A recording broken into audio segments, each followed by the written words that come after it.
लेकिन उस करीम की अजमतों पर कुर्बान जाइए कि उसने तौबा का दरवाजा खुला रखा है। कितनी प्यारी मिसाल मेरे आका सल्लल्लाहु अलैहि वसल्लम ने बयान फरमाई। तौबा करने वाले से अल्लाह किस तरह मोहब्बत फरमाता है, बल्कि तौबा करने वाले से मेरा मौला किस तरह खुश होता है, खुश होता है। जरा उसे समझें। मेरे आका सल्लल्लाहु अलैहि वसल्लम फरमाते हैं, अगर कोई शख्स सफर पर रवाना हो, उसके पास सवारी का सामान भी हो, सामान्य सफर भी हो, मिसाल के तौर पर उसके पास ऊंट है, ऊंट पर उसने अपने सफर का सामान रख दिया और रवाना हो। बहुत गौर से सुनिएगा, गौर से सुनिएगा। और वो अपनी सवारी के साथ सफर पर रवाना हुआ और जब काफी सफर उसने तय कर लिया और जंगलों बयाबान से जब वो गुजर रहा था, थकान महसूस हुई और थकान के बाद उसने सोचा मैं थोड़ा सा आराम कर लूं। उसने जंगलों बयाबान के अंदर अपनी सवारी को दरख्त से बांधकर दरख्त के नीचे आराम से सो गया। अब जब आंख खुली, सवारी गायब, सवारी भी गायब और सवारी पर जो सामान्य सफर था वो भी साथ में गायब। अब आप मुझे बताइए, ऐसा शख्स जंगल के अंदर कितना परेशान होगा, कितना परेशान होगा। अब वो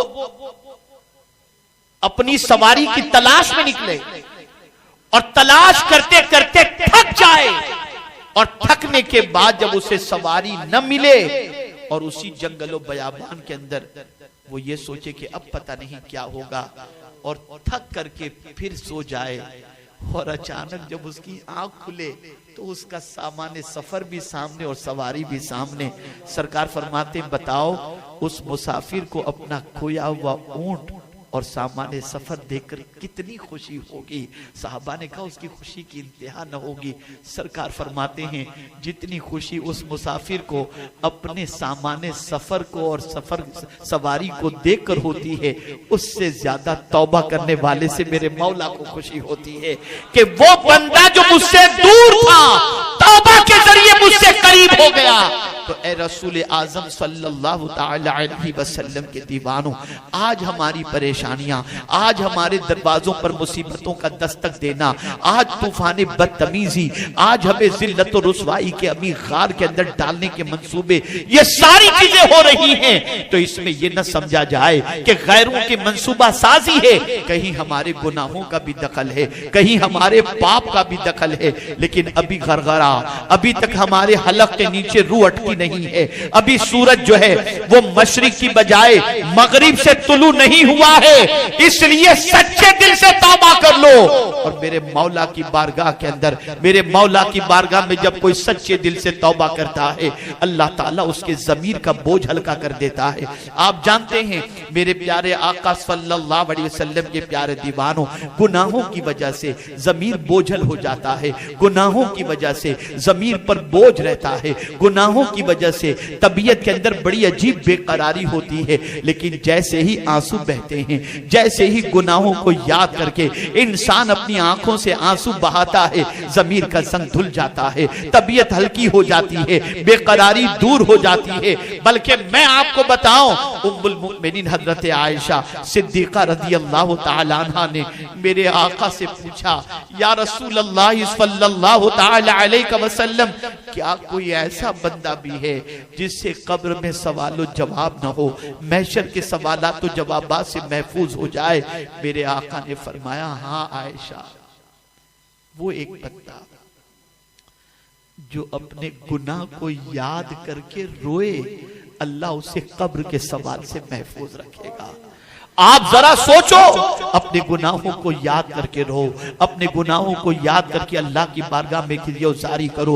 हजरत अब्दुल्ला इब्ने मुबारक ही के हवाले से, हजरत इब्राहिम इब्ने अदहम के हवाले से, अल्लाह अकबर, हजरत इब्राहिम इब्ने अदहम रहमतुल्लाह ताला अलैह गली के एक किनारे पर खड़े होकर के रो रहे थे, काफी आंसू बहा रहे थे। एक बुजुर्ग दूर से मुशाहिदा कर रहे थे कि इस जगह पर खड़े होकर ये नौजवान रो रहा है।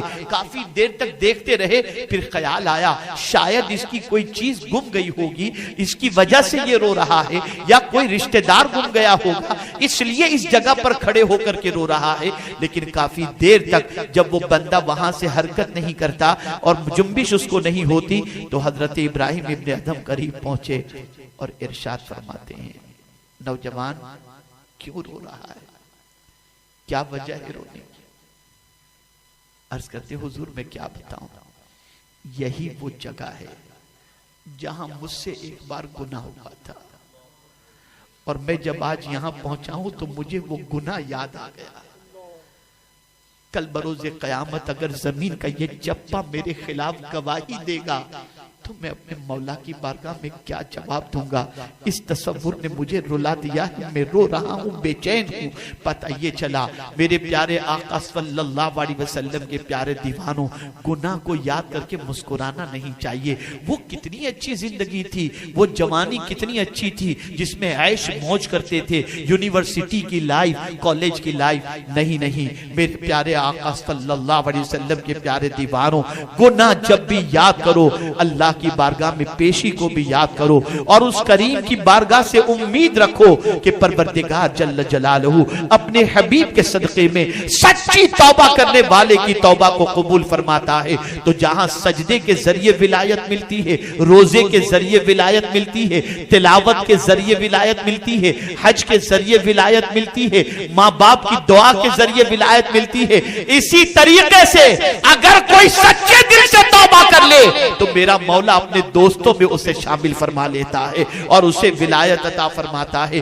अल्लाह वालों का आलम तो ये है कि वो नेकी करके भी अल्लाह से रोते। हम गौसे पाक की याद बनाते हैं, बारगाहे गौसियत माब में खराज अकीदत पेश करते हैं।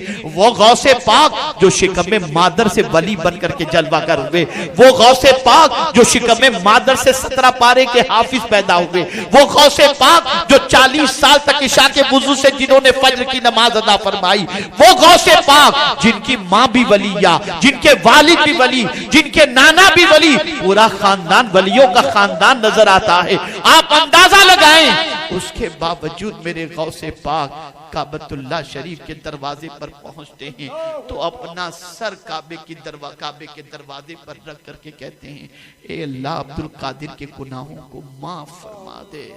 अगर अब्दुल कादिर के गुनाह माफी के काबिल न हो तो कल बरोज़े क़यामत तेरे नेक बंदों के सामने नाबीना उठाना ताकि उनको देखकर मैं शर्मिंदा न हो जाऊं।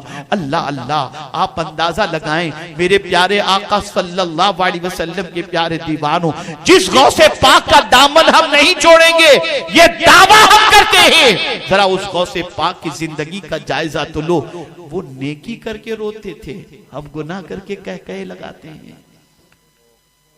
वो नेकी करके अल्लाह को राजी करने की कोशिश करते, और आज का मुसलमान गुनाहों के दलदल में डूब करके भी अल्लाह अज़्ज़ व जल्ल की बारगाह में तौबा के लिए तैयार नहीं। मेरे प्यारे आका सल्लल्लाहु अलैहि वसल्लम के प्यारे दीवानों, सच्ची तौबा कर लो। आप मुझे बताओ, रातें तो रोज आती हैं, हर रात आपकी हमारी सबकी गुजर जाती है। कोई रात गुजरती है तो किसी की टीवी देखने में, किसी की रात गुजरती है गपशप के अंदर, किसी की रात गुजरती है कहकहे के अंदर, किसी की रात गुजरती है मौज मस्ती के अंदर। मुझे बताओ, जिंदगी में कोई ऐसी रात भी आपकी और हमारी आई है जिसमें सारी दुनिया सो रही हो और हम मुसल्ला बिछाकर 2 रकात पढ़कर सलातुत तौबा अपने रब की बारगाह में रो रो कर अपने मुसल्ले को आंसुओं से तर किए हों?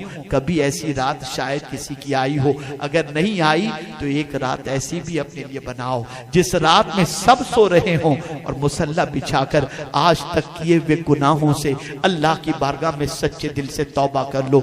याद रखो ऐ रसूल गिरामी वकार सल्लल्लाहु अलैहि वसल्लम के दीवानों, सच्ची तौबा का इम्तिहान होता है। सच्ची तौबा करने वाले का इम्तिहान होता है। जैसे ही तौबा करके वो सीधे रास्ते पर आता है तो पहला इम्तिहान ये होता है कि दुनिया उसे ताना देती है, अरे कब से सुधर गया, अच्छा तू नमाजी बन चुका है, अच्छा कब से बन चुका, अब देखते हैं कितने दिन तक नमाज पर कायम रहता है, माशाल्लाह दाढ़ी तूने रख ली, देखते हैं कब तक तू कायम रहता है, अच्छा तू तहज्जुद गुजार बन गया, देखते हैं कितनी रातें तू पढ़ता है। इम्तिहान शुरू हो गया। शैतान वर्ग वर्गलाएगा, शैतान मिसगाइड करेगा, शैतान तुम्हें वर्गलाने की कोशिश करेगा। बस समझ लेना, एक बार अपने रब से रिश्ता जोड़ लिए हो, अब तोड़ने की कोशिश मत करना। अब अगर कोई बंदा अपनी तौबा पर कायम रहता है, सारी दुनिया मिलकर के उसे शिकस्त देना चाहे, वो नहीं दे सकती, इसलिए कि तौबा करने वाले के कामयाबी की बशारत मेरे करीम ने खुद अता फरमाई।